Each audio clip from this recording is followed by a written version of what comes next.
Que de mauvais Bissame, bonjour à tous, ou plutôt je devrais dire que de nouveau Bissame, puisque pour moi c'est le soir, je viens de rentrer du boulot, et j'ai juste, allez, on va dire 1 heure devant moi pour m'enregistrer, monter et envoyer sur YouTube la vidéo pour demain, donc c'est un peu le rush, c'est un peu la folie, et je vais probablement faire une vidéo, pas rapide, mais une vidéo à l'arrache, donc qui sera pas super bien montée, pour ça je vous présente d'avance mes excuses, mais quand on doit aller au bureau et ça prend plus de temps que prévu, ben le boulot prend le devant. Voilà, excusez-moi.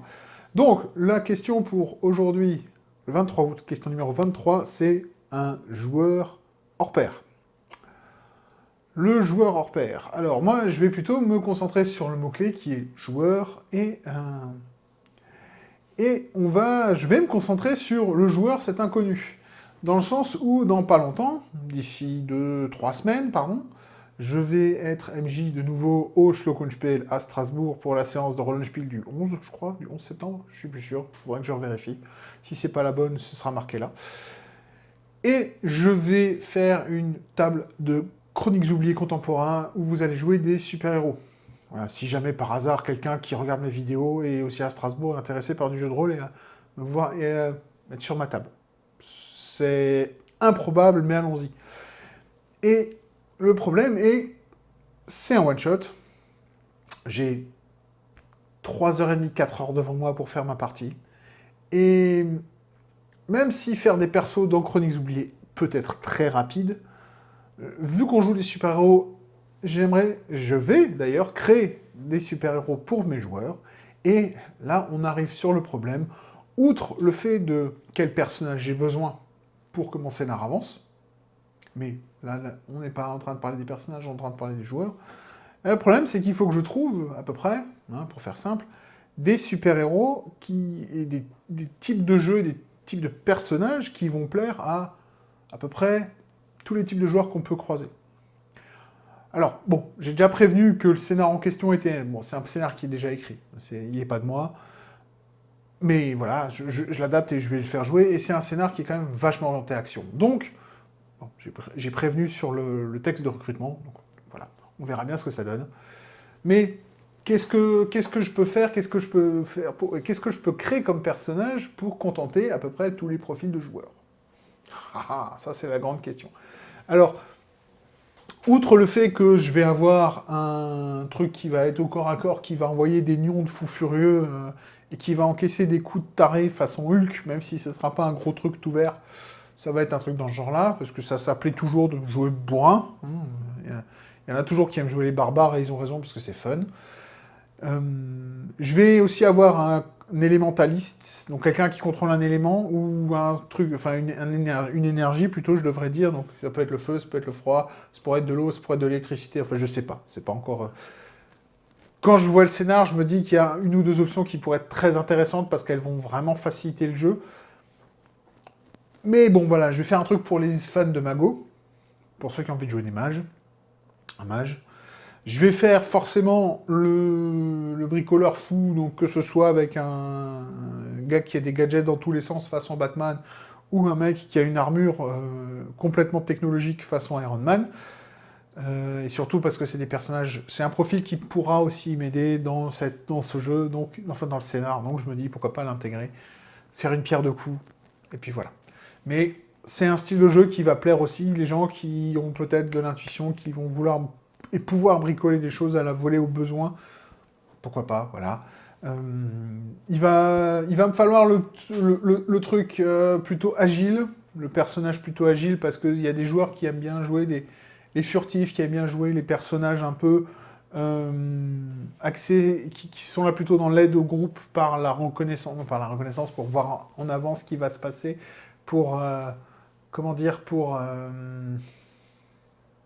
en avance ce qui va se passer, ou bien donner des infos sur la rencontre à venir, ou donner des infos sur les dangers à venir, enfin bref, quelqu'un qui va donner un peu plus d'attention et un peu plus de conscience de l'environnement au reste du groupe, donc voilà. Un personnage qui pourrait, parce qu'il va y en avoir forcément un ou une, le joueur qui veut être le soutien, parce qu'il y en a qui aiment bien jouer soigneur, il y en a qui aiment bien jouer buff, donc on va donner, et buff, pas le gros truc lourd, c'est le buff, celui qui améliore les gens, Donc je vais essayer d'en avoir un, quelque chose comme ça. Le seul profil que je vais éviter, parce que... Ou alors il faudra que je le mette avec quelqu'un, c'est le mentaliste, celui qui va avoir des pouvoirs psioniques, ou des choses comme ça. Un personnage un peu basé sur le psyché, quoi. Je pense aussi que je vais le mettre. Mais, enfin bon, voilà. Donc, c'est un exercice qui est quand même assez difficile d'essayer de trouver... alors, vous arriverez jamais à contenter tout le monde, et c'est d'ailleurs une connerie de vouloir contenter tout le monde. C'est comme ça qu'on se retrouve à faire des donjons accessibles aux handicapés. C'est quand on veut contenter tout le monde, surtout ceux qui jouent pas. Voilà. Et surtout quand ça n'a aucun sens dans l'univers. Enfin bon, je l'ai déjà dit, je reviens pas là-dessus. Mais voilà, c'est... Enfin, c'est comme dit, vouloir contenter tout le monde, c'est le meilleur moyen de s'assurer que personne n'est content. Donc, trouvez votre public, visez, annoncez les choses, faites les choses pour clairement... Alors bon, comme dit, j'ai fait ce qu'il fallait dans mon annonce pour orienter le recrutement. On verra s'il y a des gens intéressés pour. La majorité des joueurs que j'ai quand même croisés sont des mecs, donc on verra. Même s'il y a quand même pas mal de nanas sur cette table, mais qui font généralement des jeux, d'autres jeux, enfin des jeux différents. Donc, et qui sont tout à fait intéressants, mais qui ont une part plus importante à la narration. Là, on va faire de l'action, là, on va faire une approche très ludique du jeu, c'est dans le courant ludique si on reste sur le big model. Enfin bon, voilà. Et c'est vraiment ça que j'essaie dans ce baragouinage qui a aucun sens. Ce que j'essaie de vous dire, c'est avant de recruter vos joueurs,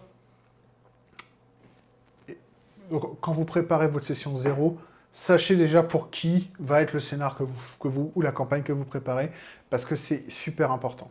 C'est ça qui va vous permettre de trouver vos joueurs, de trouver vos gens, et d'avoir une chance que ça clique entre les gens. Parce que c'est vraiment important, ça. Et c'est le meilleur truc que je peux avec ce mot-clé et qui ne me laisse, mais alors, aucune autre idée pour aller plus loin. Donc je vais m'arrêter là, parce que sinon je vais continuer à déblatérer des idées aussi.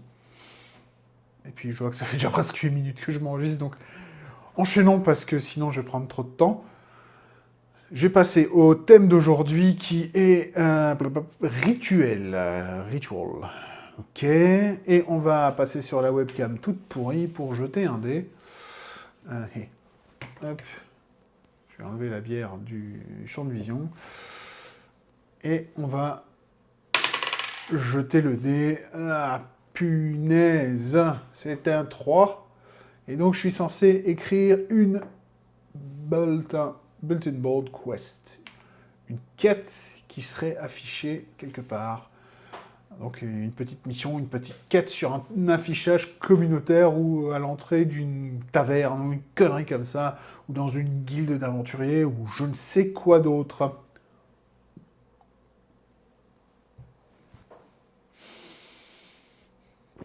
Et comme je sais, je m'hydrate. Je sais, je l'ai déjà fait. C'est pas grave, je la referai à chaque fois. Alors, sachant qu'on parle de rituel.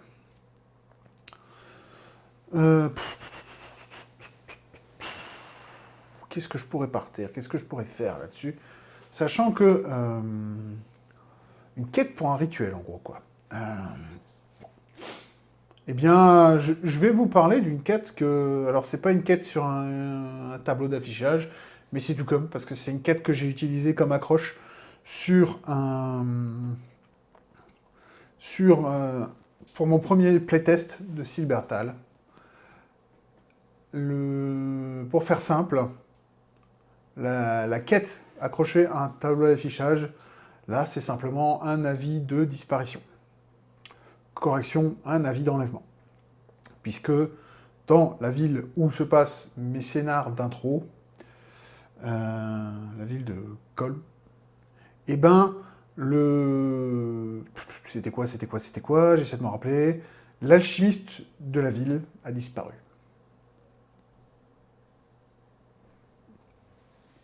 Il se rendait chez un client, et il n'est jamais arrivé. Et il n'est jamais rentré chez lui. Et sa femme et ses enfants sont très inquiets. Et donc, c'est au joueur d'aller voir pourquoi, comment, et essayez de le récupérer, essayez de le sauver. C'est une accroche toute simple, c'est toujours très simple, les enlèvements. C'est comme le... Comment dire?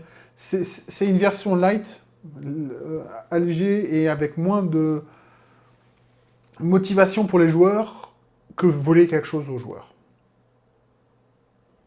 Là, si vous voulez motiver les joueurs à courir après quelqu'un, qu'ils se fassent voler quelque chose, et vous allez voir comment ils vont courir. Si le personnage qui a été enlevé a un intérêt pour les joueurs, pour la faction des joueurs, ou pour une quête, ou la quête principale de votre histoire, et ben vous allez voir comment vos joueurs ils vont courir. Donc c'est une très bonne accroche, elle est très simple, et généralement les joueurs vont suivre. Donc il n'y a aucun souci là-dessus, et avec ça, vous êtes sûr que ça marche à chaque fois. Je vais pas faire plus long, parce que, à part vous donner le détail de l'histoire, ce qui n'est pas intéressant et ce qui serait spoilé, parce que si jamais un jour vous arrivez à faire un playtest de mon jeu, ce qui est aussi, comme dit, je pense, très improbable, puisqu'il faudrait être sur Strasbourg ou que j'organise une fois une partie en ligne, eh bien, vous ferez peut-être ce scénar, donc je ne vous en dirai pas plus ici et maintenant. Voilà. Et donc sur ce, je vais arrêter ma vidéo, et je vais faire le montage. Donc, cette vidéo est maintenant terminée. Comme d'habitude, je vous souhaite de trouver ce qui vous rend heureux. Et en attendant ma vidéo de demain, qui sera, j'espère, tournée avec beaucoup moins dans l'urgence, je vous dis à demain, ou plutôt comme on dit chez moi, pismo ou rien.